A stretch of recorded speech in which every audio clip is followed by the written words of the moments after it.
બ્રહ્માએ કહ્યું, હે નારદ, પાપનો નાશ કરનાર અને પુણ્યની વૃદ્ધિ કરનાર એવી પ્રબોધિની એકાદશીનું મહાત્મ્ય સંભળાવો. નારદે કહ્યું, હે પિતામહ, પ્રબોધિની એકાદશીમાં એક વખત ભોજન કરવાથી કેટલું પુણ્ય પ્રાપ્ત થાય છે? એક વખત ઉપવાસ કરવાથી કેટલું પુણ્ય પ્રાપ્ત થાય છે તે મને કહો. બ્રહ્માએ કહ્યું, આ એકાદશીમાં એક વખત ભોજન કરવાથી એક જન્મનું પાપ નષ્ટ થઈ જાય છે. સૂર્યાસ્ત સમયે ભોજન કરવાથી 2 જન્મના પાપ નષ્ટ થાય છે અને ઉપવાસ કરવાથી 7 જન્મનું પાપ નષ્ટ થઈ જાય છે. જે માણસ પ્રબોધિનીના દિવસે માત્ર વ્રતનો વિચાર કરે છે તેના સેંકડો પૂર્વજન્મમાં કરેલા પાપો નષ્ટ થઈ જાય છે. જે માણસ પ્રબોધિનીની રાતે જાગરણ કરે છે તે 10,000 કુળને તારનાર થાય છે. જે ઘરમાં સમગ્ર પરિવાર આ વ્રત કરે છે તે ઘરમાં 3 લોકમાં સઘળા તીર્થો વસે. અને જે માણસ વ્રત કર્યા વિના કાર્તિક માસ પસાર કરે છે તેને જન્મો જન્મોમાં કરેલા વ્રતનું પુણ્ય પણ પ્રાપ્ત થતું નથી. એવા બ્રહ્માના વચનો સાંભળી નારદે પુનઃ પૂછ્યું, જે કરવાથી યોગ્ય ફળ મળે એવી પ્રબોધિની એકાદશીનો પ્રકાર કહો.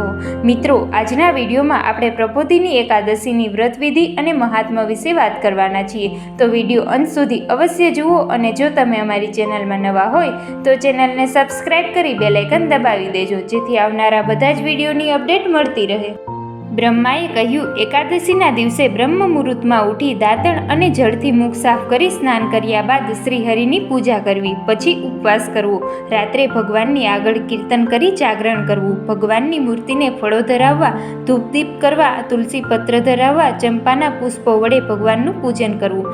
લાલ સુગંધી રંગના કમળ ચડાવવા, કેતકીના પુષ્પ અને દુર્વાથી વિષ્ણુ ભગવાનનું પૂજન કરવું. આ પ્રમાણે કરવાથી કરોડો ગૌદાનનું પુણ્ય પ્રાપ્ત થાય છે. પછી વિધિપૂર્વક વિષ્ણુની પૂજા કરી વ્રત પૂરું કરવા માટે બ્રાહ્મણોને જમાડવા, યોગ્ય દક્ષિણા આપી રાજી કરવા અને મધુર વાણીથી ક્ષમા માંગવી અને લીધેલો નિયમ બ્રાહ્મણોને કહી તેની સમક્ષ છોડી દેવો. જે માણસે નક્ત ભોજનનો નિયમ લીધો હોય તેને ઉત્તમ બ્રાહ્મણોને જમાડવા. જે માણસે મધ, ફળ, દહીં વગેરેનો નિયમ લીધો હોય તેને તામ્રપત્રમાં દાન આપી છોડવું. પત્રાવલીમાં ભોજનનો નિયમ લીધો હોય તો ઘીથી ભરેલા ઘડા અને પાત્રનું દાન કરવું. પગરખાના નિયમમાં પગરખાનું દાન કરવું.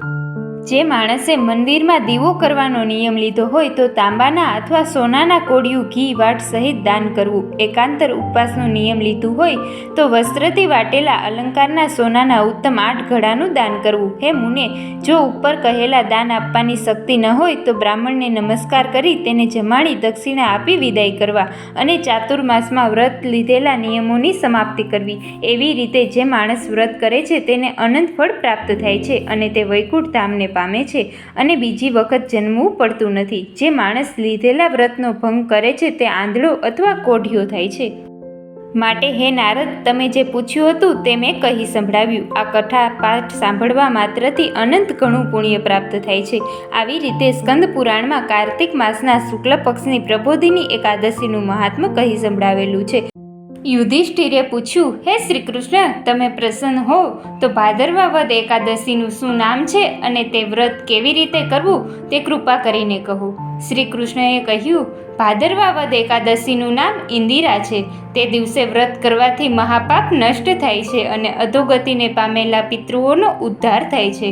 તેનું મહાત્મ્ય સાંભળવાથી વાજપેયી યજ્ઞનું ફળ મળે છે.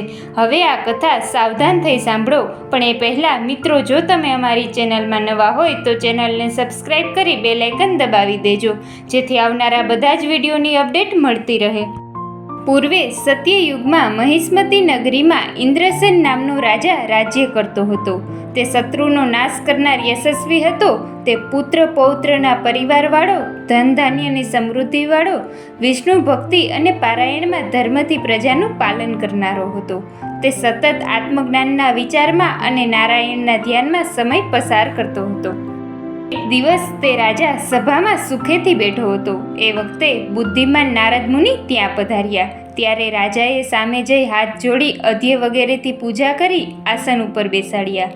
પછી મુનિરાજ નારદજીને પૂછવા લાગ્યા, હે રાજેન્દ્ર, તમારું રાજ્ય સઘળી રીતે કુશળ છે ને? તમારી બુદ્ધિ ધર્મમાં રહે છે ને? વિષ્ણુ ભક્તિમાં પ્રીતિ તો કરો છો ને? એવા ઋષિના વચનો સાંભળી રાજા કહેવા લાગ્યા, હે મુનિરાજ, આપની કૃપાથી મારું સઘળું કુશળ છે. આપના દર્શનથી મારા સઘળા યજ્ઞો સફળ થયા. હે મહારાજ, કૃપા કરીને કહો, આપનું પધારવાનું શા કારણથી છે? એવા રાજાના વચનો સાંભળી દેવર્ષિ નારદ બોલ્યા, હે રાજ શાર્દુલ, આ આશ્ચર્યકારક મારું વચન સાંભળો. એક દિવસ હું બ્રહ્મલોકમાંથી યમલોકમાં ગયો હતો. ત્યાં યમરાજાએ મારી ભક્તિથી પૂજા કરી અને મને ઉત્તમ આસન પર બેસાડ્યો. પછી ધર્મિષ્ઠ, સત્યવાદી અને ઘણા ઉત્તમ પુણ્ય કરનાર એવા તમારા પિતા કોઈ વ્રતના ભંગથી યમરાજાની સભામાં તેમની સેવા કરતા જોવા મળ્યા. તેણે મારી સાથે એક સંદેશો કહેડાવ્યો છે, તે સાંભળો. તેણે મને કહ્યું છે, હે મુનિરાજ, મહિષ્મતી નગરીનો રાજા ઇન્દ્રસેન નામથી પ્રસિદ્ધ છે. તેમને જઈને કહો કે તમારા પિતાશ્રીનો કોઈ પાપથી યમલોકમાં નિવાસ થયો છે, માટે ઇન્દિરા એકાદશીના વ્રતનું પુણ્ય આપી તેનો ઉદ્ધાર કરે. હે રાજન, આટલું તમારા પિતાશ્રીએ મને કહેલું છે. એ કહેવા હું તમારી પાસે આવ્યો છું. માટે હે રાજન, ઇન્દિરા એકાદશીનું વ્રત કરો, તેના પ્રભાવથી તમારા પિતા બ્રહ્મધામમાં જશે. રાજાએ પૂછ્યું, હે ભગવાન, ઇન્દિરા એકાદશીનું વ્રત કયા પક્ષમાં, કયા દિવસે, કેવી રીતે કરવું, એ સઘળું આપ મને કૃપા કરીને કહો. નારદજીએ કહ્યું, હે રાજન, ભાદરવા વદી દસમીના દિવસે પ્રાતઃકાળમાં શ્રદ્ધાથી સ્નાન કરવું, પછી મધ્યાહને ફરીથી નદી વગેરેમાં કોઈ જળાશયમાં સ્નાન કરી પિતૃદેવને પ્રસન્ન કરવા, શ્રદ્ધાથી શ્રાદ્ધ કરવું, પછી એક વખત ભોજન કરી રાત્રે ભૂમિ પર સૂવું, પછી એકાદશીના દિવસે પ્રાતઃકાળે દાંતણ કરી મુખ ધોવું, પછી મનમાં નારાયણનું સ્મરણ કરી, હે કેશવ, હું આજ કાંઈ પણ ભોજન કરીશ નહીં અને કોઈ પણ પ્રકારનો ભોગ ભોગવીશ નહીં. તમે મારું રક્ષણ કરો. આટલું કહી ભક્તિથી ઉપવાસનો નિયમ લેવો. પછી મધ્યાહન થાય ત્યારે શાલિગ્રામ પાસે વિધિથી શ્રાદ્ધ કરી પિતૃદેવનું નૈવેદ્ય સૂંઘી ગાયને આપી દેવું. પછી ચંદન, ધૂપ વગેરેથી નારાયણની પૂજા કરી રાત્રે તેમની પાસે જાગરણ કરવું. બારસના દિવસે પ્રાતઃકાળે સ્નાન કર્યા બાદ ભક્તિથી હરિપૂજન કરી બ્રાહ્મણોને જમાડી પોતે પરિવાર સગા સંબંધી સહિત પારણા કરવા. રાજન, આ પ્રમાણે સાવધાન થઈ વ્રત કરવાથી તમારા પિતા વૈકુંઠમાં જશે. પછી રાજાએ પોતાના પરિવાર, નોકર ચાકર સહિત નારદના કહેવા પ્રમાણે ઇન્દિરા એકાદશીનું વ્રત કર્યું અને સંકલ્પ કરી હાથમાં જળ લઈ પુણ્ય આપ્યા બાદ પુષ્પવૃષ્ટિ થઈ અને રાજાના પિતા ગરુડ પર બેસી વૈકુંઠમાં ગયા. હે યુધિષ્ઠિર, મેં ઇન્દિરા એકાદશીનું મહાત્મ્ય તમારી સામે કહી સંભળાવ્યું. જે આ કથા સાંભળે છે, પાઠ કરે છે, તે વૈકુંઠ ધામને પામે છે. આવી રીતે બ્રહ્મવૈવર્ત પુરાણમાં ભાદરવા વદ ઇન્દિરા એકાદશીનું મહાત્મ્ય કહેલું છે. મિત્રો, આવી જ રીતે વ્રતકથા અને ધાર્મિક વિડીયો જોવા માટે અમારી ચેનલને સબસ્ક્રાઈબ જરૂરથી કરજો. ધન્યવાદ.